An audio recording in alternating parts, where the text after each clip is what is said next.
जी हाँ दोस्तों, नमस्कार। आप सभी का स्वागत है मेरे YouTube channel the explorer world पे। आई होप आप लोग बिल्कुल मस्त होंगे, स्वस्थ होंगे, खुश होंगे। सो गाइज, आज मैं आ चुका हूँ रिकांगपिओ। ठीक है, रिकांगपिओ में आ चुका हूँ मैं यहाँ पे कृषि विज्ञान केंद्र रिकांगपिओ में। आज यहाँ पे ट्रेनिंग होने जा रही है। ठीक है, यानी कि नाबार्ड की ओर से यहाँ पे सभी को ट्रेनिंग दी जाएगी। ठीक है, कि किस प्रकार से मतलब कृषि की जाती है, किस तरह से मतलब कटिंग की जाती है, सेबों के पेड़ों की किस तरह से कटिंग की जाती है, किस प्रकार से मतलब तौलिया किया जाता है, ये सब कुछ यहाँ पे बताया जाएगा। ठीक है, पूरा नॉलेज दिया जाएगा। किस तरह से खादें डाली जाती है खेतों में, मतलब हर तरह से पूरी यहाँ पे नॉलेज दी जाएगी। मतलब कहने का मतलब ये है कि आज यहाँ पे पूरी ट्रेनिंग होगी। तो फिलहाल तो हम यहाँ पे 3-4 बंदे आ चुके हैं। तो पीछे भी देख सकते हैं यहाँ पे काफ़ी लोग यहाँ पे आएंगे। तो बाकी बने रहना इस ब्लॉग के साथ। तो देखना कि आज यहाँ पे कैसे कैसे यहाँ पे बताया जाएगा कि, तो देखते रहना।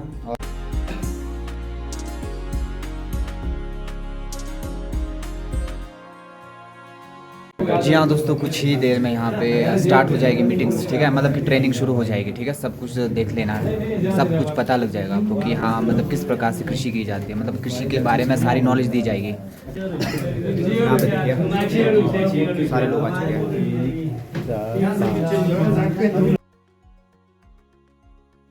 तो आप सभी का यहाँ पे कृषि विज्ञान केंद्र में स्वागत और अभिनंदन।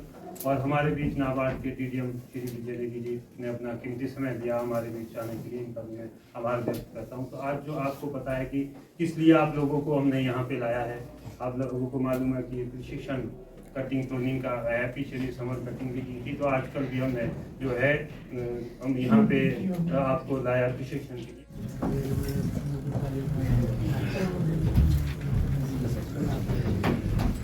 तो हमारे बीच केडीआर साहब श्री डॉक्टर अशोक सर पहुंच गए हैं। तो आपका सर बहुत बहुत धन्यवाद, आपने अपना कीमती समय हमारे को दिया।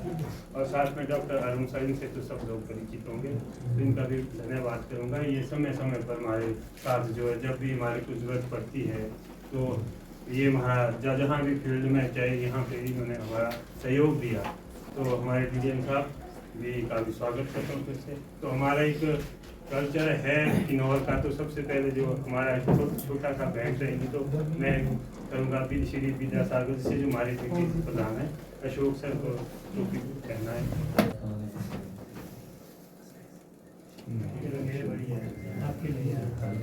तालियां। इसके बाद में हमारे बीच हमारे जो है सबसे लाभार्थी जो है श्री हरवंश सहयोगी जी से निवेदन करेंगे। डॉक्टर हरवंश सर का जो है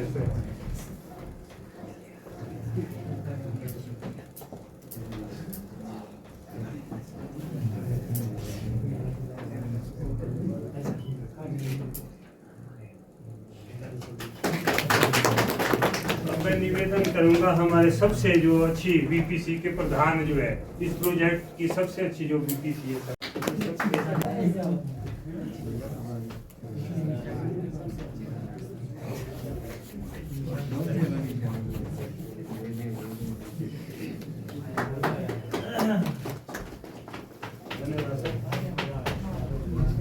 तो अब कार्यक्रम को थोड़ा सुचारू रूप से आगे चलाने के लिए मैं सबसे पहले तो केडीआर साहब का थोड़ा अभिनंदन करूंगा और थोड़े अपने विचार जो है आप लोगों से अपने विचार व्यक्त करें। उसके बाद अरुण साहब डीडीएम साहब ने तो बोली, हम तो आपके बीच रहते हैं। और जैसे सेब में जब काम होता है ना, काम कब होगा, प्रूनिंग करेंगे जब तौलिया बनाएंगे, उस दौरान वो फसल ना हो, है ना, क्योंकि आप मूवमेंट करेंगे ना फिर वो फसल खराब हो जाएगी। तो जो उसके जो क्रियाकलाप हैं या जो कल्चरल ऑपरेशन है उसके साथ ना वो इंटरफेयर करे। बेल वाली जैसे इंटरफेयर का आपने कद्दू की बेल लगा दी है ना, उस पूरे पेड़ को में उलझ जाएगी, है ना, तो आपके वो सेब फसल को खराब कर देगी। तो फसल ऐसी होनी चाहिए जो उसके साथ बिल्कुल सामंजस्य बनाए, उसको मतलब सपोर्ट करे मेन क्रॉप, क्योंकि मेन क्रॉप आपकी एप्पल ही है। तो छाया में कौन कौन सी फसलें हो सकती हैं, निचार की बात करता हूँ, यहाँ तो नहीं होगी वो फसल। जैसे अरबी लगाते हैं, लहसुन तो सर्दियों में ना, हाँ, ये जैसे अरबी वगैरह है, ये फसल वहाँ हो सकती है निचार ब्लॉक में, यहाँ तो नहीं होगी। अरबी आता है ना, अरबी के लिए वैसी छाँव चाहिए होती है, ऐसी फसलें, और ये रहती भी छोटी है ना। फिर दालों वाली जितनी फसलें हैं माश है, कोल्थ है, आपकी बूटे वाली बीन है या राजमा जिसको बोलते हैं आप, वो है बीन है बूटे वाली जिसकी बढ़िया खाते हैं। बूटे वाली इसलिए बोल रहा हूँ, फिर वही बेल वाली है ना। साथ में ये जो दालें वाली फसलें हैं ये नाइट्रोजन भी देगी, लेकिन नाइट्रोजन तब देगी वो जब उसको आप काट के निकालेंगे। अगर आपने उखाड़ के निकाला ना तब नहीं देगी, वो थोड़ा पोर्शन उसका मिट्टी में मिलना चाहिए। या तो पूरा का पूरा मिला दो आप फलियां निकालने के बाद, या फिर उसको जब आपने माश काटने हैं ना तो उखाड़ने की बजाय आप काट रहे उसको, फिर उसका जड़ थोड़ी सी जमीन में वो मिक्स हो, तो इस तरह से वो उसको फिर जो उसकी आपकी मिट्टी है ना उसको वो सप्लीमेंट करेगा। सब सर्दियों में जैसे मटर आपकी मेन फसल है वो तो आप लगा ही सकते हैं। इन्होंने लहसुन बोला, लहसुन की ऐसी रिपोर्ट भी है कि भाई ये लहसुन लगाने से कुछ बीमारियों पे भी कंट्रोल होता है ये, लेकिन अभी इस पे साइंटिफिक रिसर्च होनी है कि ऐसे क्या केमिकल लहसुन छोड़ता है, लेकिन लोगों की ये ऑब्जर्वेशन है। और लहसुन भी ज़्यादा नुकसान नहीं करता है, वो कम्पीट नहीं करेगा उसके साथ। तो ऐसी फसलें अगर आप लगाएंगे तो उससे आपको जो शुरू के साल में आमदनी भी मिलेगी और फिर मेन बगीचा तो आपका सेब ही है। तो ये इस तरह की फसलें आपने लगाई। फिर एक्जोटिक वेजिटेबल भी बहुत सारी है, जैसे सलाद की मटर हो सकती है। अब कद्दू नहीं लगा सकते आप, लेकिन एक कद्दू ऐसा भी होता है जिसकी बेल ही नहीं होती है, वो भुट्टे वाला ही होता है, उसको लगाओ आप। तो इस ये आपकी अपनी उस पर है। तो लेकिन वो फसल ऐसी होनी चाहिए जो मेन फसल को किसी भी तरह से नुकसान ना करे बल्कि उसको सपोर्ट करे। तो ऐसी फसल आपने छांट के उसमें लगानी है। तो मैं ज़्यादा नहीं कहूँगा, बस मेरा आपसे यही आग्रह है कि ये केवीके आपका है, इसका ज़्यादा से ज़्यादा आपको लाभ होना चाहिए और हमारा मकसद भी यही है। तो यहाँ पे उपस्थित सह निदेशक क्षेत्रीय बागवानी अनुसंधान एवं प्रशिक्षण केंद्र शारगो और कृषि विज्ञान केंद्र किन्नौर के सह निदेशक। तो जैसा आप सबको पता ही है कि किन्नौर हमारा जनरली जाना जाता है सेब की अच्छी क्वालिटी पैदावार के लिए। ये मैं मानता हूँ क्वालिटी पैदावार हम कर रहे हैं, लेकिन स्टिल कई बार ऐसा हो जाता है कि हम क्वालिटी सेब भी तैयार नहीं कर पाते और दूसरा पैदावार और उत्पादकता क्योंकि हम बहुत पीछे हैं। तो ऐसा कैसा कर सकते हैं कि हम लोग जो सेब की पैदावार ही है ना, जो हमारी जो क्वालिटी मिल रही है वो हमारे को एक सही क्वालिटी मिले, अच्छी क्वालिटी मिले। क्योंकि पैदावार लेना ही हमारा ऑब्जेक्टिव नहीं होना चाहिए, क्योंकि अल्टीमेटली क्या है हमारे को सेब से क्या चाहिए, पैसा चाहिए ना। सेब तैयार कर रहे हैं देखने के लिए नहीं कर रहे हैं, ना रखने के लिए कर रहे हैं। हमारा ऑब्जेक्टिव है कि सेब से हमारे को एक उचित दाम मिले, उसके लिए हम सेब की पैदावार। उचित दाम कब मिलेगा? जब हमारी सेब की गुणवत्ता अच्छी होगी। गुणवत्ता अच्छी कब होगी? कोई बता सकता है कब हो सकती है सेब की गुणवत्ता अच्छी? हमारे ऑपरेशंस देखो आप लोग, बहुत सारे ऐसे ऑपरेशन हैं हम लोग जो बहुत पहले से करते आ रहे हैं, लेकिन स्टिल गुणवत्ता नहीं ला पा रहे हैं। गुणवत्ता में नो डाउट मैं ये चीज़ मानता हूँ कि जैसे जैसे हायर एलिवेशन में जाते रहेंगे आप, आपकी गुणवत्ता बढ़ती जाएगी, ठोसपन बढ़ेगा, थोड़ा क्वालिटी इंप्रूव होता जाएगा। जैसे जैसे लोअर एलिवेशन में हमारी हम जाते जाएंगे, क्वालिटी में थोड़ा सा आपका कमी आना शुरू हो जाएगा। लेकिन वो मैन मेड नहीं है, वो नेचुरल तरीके से, नेचुरल में ये बना हुआ है कि जितने हायर एलिवेशन में क्वालिटी अच्छा होगा, साइज थोड़ा छोटा रहता है। लेकिन क्या हम जो लोअर बेल्ट में क्वालिटी को इम्प्रूव नहीं कर सकते हैं? कर सकते हैं। लेकिन हम क्या करें, नेचर पे छोड़ दिया हम लोगों ने, जो कर रहा है ठीक है, क्वालिटी आ रही तो आ रही, नहीं आ रही। तो कुछ चीज़ें हमारे हाथ में है, तो उसको इम्प्रूव करना हमारे बस में है और हम कर सकते हैं। तो इसलिए आप लोगों को, जितने भी यहाँ किसान हैं, आप लोग कर सकते हैं उन चीज़ों को, लेकिन कुछ बातों को ध्यान में रखते हुए। सबसे इम्पोर्टेंट, सबसे एक फैक्टर आता है इसमें कि हम जो प्लांट का मैनेजमेंट, जो कैनोपी है, आपने देखना कोई घर बना होता है ना, घर ऐसी जगह बना दिया जहाँ शेड हो, जहाँ धूप नहीं आती हो, तो आपके अंदर कभी धूप नहीं पड़ेगी और आपको बड़ी सारी प्रॉब्लम्स आनी शुरू हो जाएगी। अंदर रह नहीं सकते आप। सेब के पेड़ के साथ भी यही है, जो कैनोपी है, जो बाहर का जो ढांचा होता है ना, वो बहुत आपका इम्प्रूव होना चाहिए।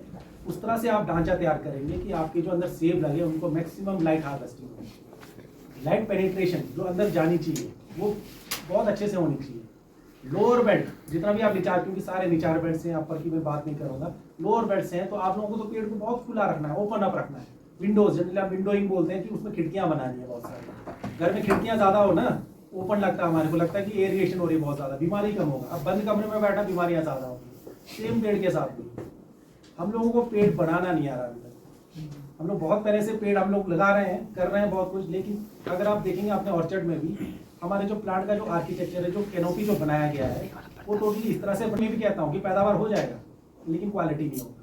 तो पैदावार तो हम कर रहे हैं, लेकिन प्रोडक्टिविटी में थोड़ा से फिर क्या, अगर आप देखेंगे पैदावार तो हो रही है, ऑप्टिमम हो रही है, आपको लगता है बहुत है, लेकिन एक अच्छी पैदावार के लिए एक अच्छी उत्पादकता, जैसे कि प्रोडक्टिविटी को उत्पादकता बोलते हैं कि कितना एरिया से कितना आपका सेब निकल रहा है, तो उसको भी बढ़ाया जा सकता है हमारे पेड़ के आर्किटेक्चर को इम्प्रूव करके। इसके लिए कुछ नहीं लग रहा है। आप लोग देखेंगे हमारे ऊपर बहुत खाद पानी हम लोग देते हैं, देखिए कितना वर्क आप देख रहे होंगे, न्यूट्रिशन का कितना ख्याल रखते हैं हम लोग, बीमारियों का कितना ख्याल रखते हैं। क्या बीमारियों का, अगर बीमारियां ज़्यादा है नो डाउट हो सकता है सेब खराब हो जाए, लेकिन बीमारी ना भी लगे ना, आप सेब की क्वालिटी आपको इतना अच्छा नहीं मिलेगा जब तक आप उन चीज़ों को इम्प्रूव नहीं करोगे जिनसे आपकी क्वालिटी इम्प्रूव होती है। क्वालिटी के लिए सबसे इंपॉर्टेंट क्या है? लाइट। लाइट ही आप अंदर आने नहीं देते तो क्वालिटी आ सकती नहीं आ सकती। बीमारियां बेशक हो सकता है बीमारी लग जाए, आपकी फ्रूट खराब हो जाए, लेकिन लाइट के बगैर आपका क्वालिटी आ ही नहीं सकता। और सबसे बड़ा हिंड्रेंस क्या है? कौन रोकता है आपको लाइट को अंदर जाने से? एक्चुअली आपका प्लांट मैनेजमेंट रोक रहा है, आप गलत ट्रेनिंग सिस्टम, जो आप लोग सिधाई करते हैं पेड़ की, वो आपका इतना गलत तरीका है जिस वजह से लाइट अंदर ही नहीं जा पा रही है। जहां पर आपको लाइट जानी चाहिए वहां आपने टहनियां रख दी है, एक दूसरे को शेड कर रही है, तो क्या होगा इससे? क्वालिटी आपका खराब है ना। और बीमारियां क्या होगी? कम लेगी या ज्यादा लेगी? ज्यादा आएगी। मैंने कहा तो बंद कमरे में देखो, नेचुरली आपका अगर नमी वाला एरिया तो नमी बनेगी, ओपन होगा तो इसके अंदर तो आपको नमी का तो नाम और निशान नहीं मिलेगा। पेड़ में भी यही है, उसका जो माइक्रो क्लाइमेट है, उस पेड़ के अंदर का जो वातावरण है, आपको उसको ओपन अप करना है, उसमें एरिएशन होना चाहिए, लाइट आपका जो हवा है ना पास होना चाहिए, और लाइट भी आपकी अच्छे से पड़नी चाहिए। इतना भी अच्छे से लाइट ना पड़ेगी आपने पूरा ब्रांच ही आपने बिल्कुल नंगा कर दिया और धूप उसमें पड़ने लगी, उससे क्या होगा? आपके पेड़ में कैंकर आना शुरू हो जाएगा। लो रेली, खासकर आपका निचार जो बेल्ट है, स्पेशली मैं रिकमेंड करता हूँ कि ओपन सेंटर सिस्टम को आप फॉलो कर सकते हैं।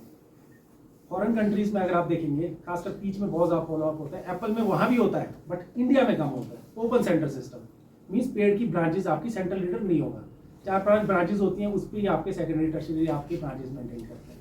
उससे क्या होता है, जब पेड़ आपका फैलेगा तो क्या होगा? धूप अच्छे से पड़ेगी। इसका मतलब ये नहीं कि आप बहुत बड़ा पेड़ बनाओ और पेड़ की टहनियाँ ऐसे बना दो, वो भी नहीं। तो देखा जाए तो अगर आप नीचे ओपन सेंटर सिस्टम भी बनाते हैं ना, हायर एलिवेशन में मना करता हूँ ओपन सेंटर सिस्टम को। क्यों? क्योंकि लाइट ज़्यादा पड़ने से कैंकर आने के चांसेस बढ़ जाते हैं। लोअर एलिवेशन आपके क्या होता है ना, लाइट इंटेंसिटी कम है आपकी, और बारिशें होती रहती है, हमेशा मॉइस्ट रहता है, तो आपके एरिया के लिए बिल्कुल फिजिबल है हायर एलिवेशन में। फिर भी अगर ओपन सेंटर सिस्टम का फॉलो नहीं करना चाहते, मॉडिफाइड सेंट्रल लीडर सिस्टम को फॉलो करो, अच्छी बात है, लेकिन उसको इस तरह से मैनेज करो कि लाइट हार्वेस्टिंग आपकी प्लांट में अच्छे से हो। बाकी कई सारी चीज़ें मैंने आप लोगों को बता दी हैं, तो डरने की ज़रूरत नहीं है। ये कई चीज़ें ऐसी हैं हमारी जो सेफ की, जो हमारी जो कैनोपी मैनेजमेंट में है, प्रैक्टिकल ओरिएंटेड है, प्रैक्टिकली देखकर आप सभी आप लोग कर रहे हैं इसको फॉलो, आपकी वही पुराने ट्रेडिशनल सिस्टम को फॉलो कर रहे हैं। कितने लोग हैं जो पुराने सिस्टम को फॉलो कर रहे हैं? सारे कर रहे हैं नए सिस्टम को। लेकिन मेरे एक आ रही थी ट्राइकोडर्मा की बात आप लोगों के बीच में से। ट्राइकोडर्मा का क्या है जी आपके? एक्चुअली प्लांट प्रोटेक्शन के लिए दिया है सर। ओके, आप लोगों ने ये पाउडर फॉर्म में, लिक्विड में सिंगल ही दिया है सर। कितना है आप लोगों के पास? 2 लीटर दिया है। तो जनरली जो ट्राइकोडर्मा ये फंगस है, जनरली बायो कंट्रोल एजेंट के तौर पे यूज किया जाता है, स्पेशली अगेंस्ट आपके ये फ्रूट रॉट के फंगस जो होता है ना, इनके अगेंस्ट एक्ट करता है। ये फंगस को मार किल करता है। ये भी फंगस है, दोनों फंगस है, बट एक दूसरे पे अटैक करता है तो उसको खत्म करता है। तो जहां भी ये समस्या, आप वैसे भी डाल सकते हो, ऐसा नहीं कि नहीं डाल सकते। अगर आप नीचे में आपको लगता है कि डालना है तो डाल लो, लेकिन ये खासकर वहां ज्यादा रोल प्ले करेंगे जहां पर जड़ सड़न है ना, जड़ सड़न की अगर समस्या है आपकी, तो वहां पर फिर आप बोलेंगे जी इसको कई लोग केमिकल्स यूज कर रहे हैं बहुत सारा, बोडो मिक्सचर कई बार बोडो मिक्सचर यूज करते हैं, आप फेविस्टिन यूज करते हैं, M45 यूज कर रहे हैं। ये सारे केमिकल्स जहां यूज करते हैं ना, ये किसको भी किल करेंगे, इसको भी किल करेंगे, क्योंकि ये भी फंगस है। तो ये वहां काम नहीं करेंगे जहाँ दवाइयाँ यूज कर रहे हैं, ये वहां काम करेंगे जहां पर आपके दवाइयाँ यूज नहीं हो रही है।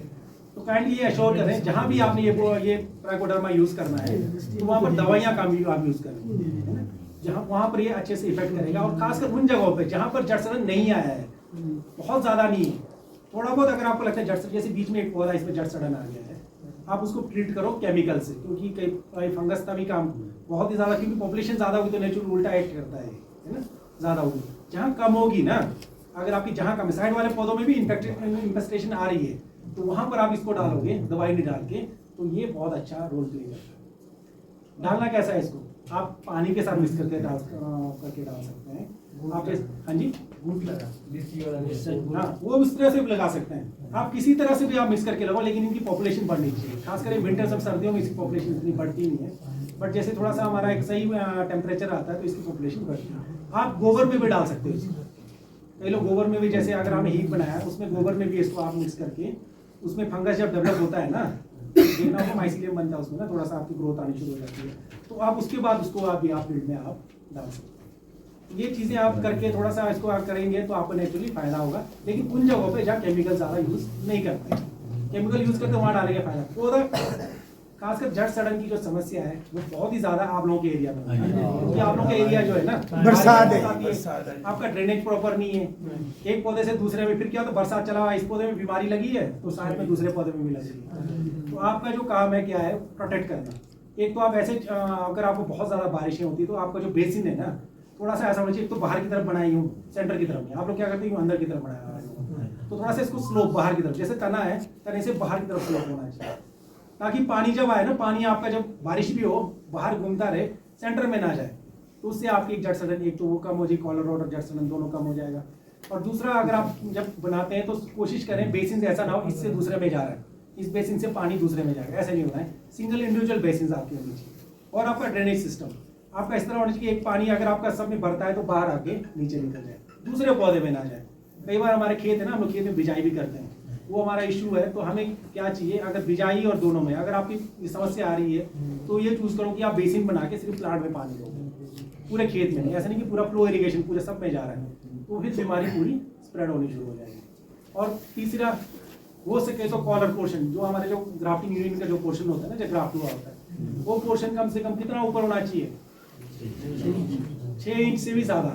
6 इंच से आपका करीब सोचो कि 10 इंच तक आप रख सकते हैं, है ना, 6 से 9 इंच के ऊपर आपका ग्राफ्ट यूनिट होना चाहिए, ताकि वो मेंटेन रहे। अगर आप ये मेंटेन नहीं कर सकते हैं तो आपने क्या करना, सीधे पालू लगा के पालू में ग्राफ्ट करो, वो ज्यादा सक्सेस रेट देगा, क्योंकि पालू एक बार स्टेब्लिश हो जाता है, ग्राफ्ट यूनिट परमानेंट आपको जहाँ चाहिए वहाँ आप ग्राफ्ट करेंगे, ऊपर ही रहेगा। इन ऐसे एरिया में आप ग्राफ्ट अच्छा भी सक्सेस हो सकते, लेकिन जहाँ पर बीमारी लग गई है, जहाँ बीमारी है, फंगस पनप चुका है, तो वहाँ पर चाहे जो मर्जी करो पौधा नहीं बनेगा, क्योंकि वो फंगस ऑलरेडी है। तो जो भी उसको जब भी प्लांट लगाएंगे उसको होस्ट मिलेगा, वो खत्म कर देगा उसको। तो चांसेस वहाँ कम है, वो आपको ट्रीटमेंट करके कुछ साल तक छोड़ना पड़ेगा उसको, तभी जाके उसमें आपको फायदा मिल सकता है ना। तो ऐसे एरिया में अगर दवाई नहीं डालते तो ट्राइकोडर्मा डाल के आप उन एरियाज को कुछ सालों के लिए आप वैसे ही छोड़ दो, और 4-5 साल बाद आप प्लांट कर सकते हैं।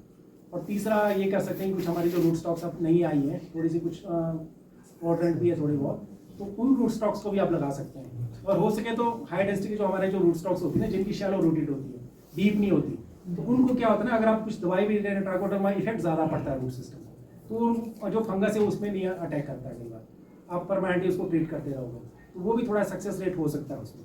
लेकिन कोशिश करो, ये जो फंगस है ये मतलब देखा जाए ना, ये इसका इलाज फिलहाल इतना हमारे पास कोई इलाज नहीं निकला है, परमानेंट इलाज कि एकदम से खत्म हो जाए।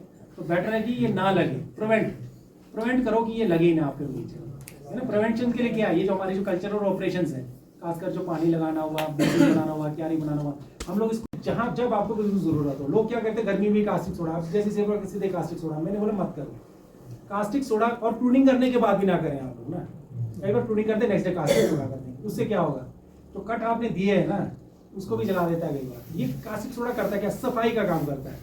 जैसे हम जो सोचो कि एसिड लगा के हटाना है आप लोगों को, ये मेहंदी मूदी हटाने की। हाँ बिल्कुल, जनरली मेहंदी बोलते हैं, वो लाइकन्स हमारा मेहंदी बोलते हैं ना, उसको जो लगाते हैं, खासकर निचार बेल्ट में बहुत ज्यादा करते हैं। रीजन आपकी बरसात की वजह से ना सर। हाँ जी, हाँ जी। वो हटाना जरूरी है, लेकिन हटाने की जरूरत तब पड़ती है जब प्लांट को आप छोड़ देते हैं राम भरोसे, है ना। अगर आप छोड़ दोगे ना 2-3 साल के, उसमें वही लगा होगा फिर लाइकन्स, नमी होती है, कोई केयर नहीं। आप टीएसओ भी रेगुलर कर रहे हैं ना, टीएसओ एचएमओ भी नहीं लगेगा आपका, मेंटेन रखते हैं तो ये चांसेस कम है। बट कोशिश करो, अगर आपको करना भी हो ना ये कास्टिक सोडा, बहुत ठंड में, खासकर प्रूनिंग करने से पहले करो। प्रूनिंग अभी किया है तो आप आगे जाके 2-3 महीने 1-2 महीने बाद कर सकते हैं, लेकिन ऐसा नहीं गर्मी में नहीं करना है। एक तो प्रूनिंग की इमीडिएट बात नहीं करना है, आपने करना हो तो या तो अगर सपोज करो अभी ठंड हो जाती है, प्रूनिंग नहीं किया तो आप कर लो, इसमें कोई प्रॉब्लम, सफाई कर लेगा उसको।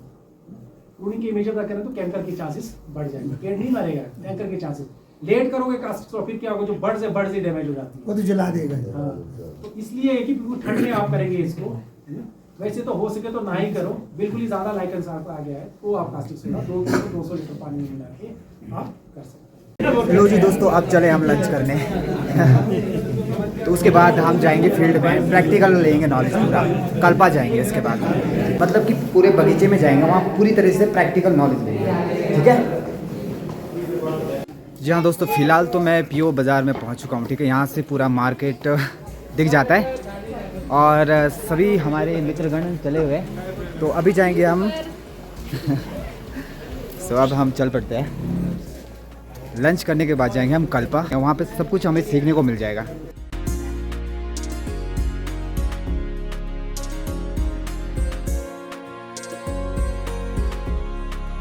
जी हाँ दोस्तों, अभी हमने यहाँ पे लंच कर लिया है, तो इसके बाद जाएंगे हम कल्पा। ठीक है, फील्ड में जाकर ना काफ़ी नॉलेज मिल जाता है। ठीक है, सीखने को काफ़ी कुछ मिलता है। सेम वही करेंगे हम आज।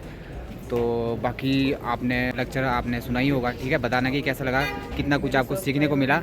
और ये हमारे अपने गांव के बंदे हैं। ठीक है, इन्होंने तो मेरा चैनल कब से सब्सक्राइब कर रखा है। ठीक है, 1 साल पहले सब्सक्राइब। हाँ जी, बहुत पुराने सब्सक्राइबर हमारे हमेशा ध्यान रखते हैं।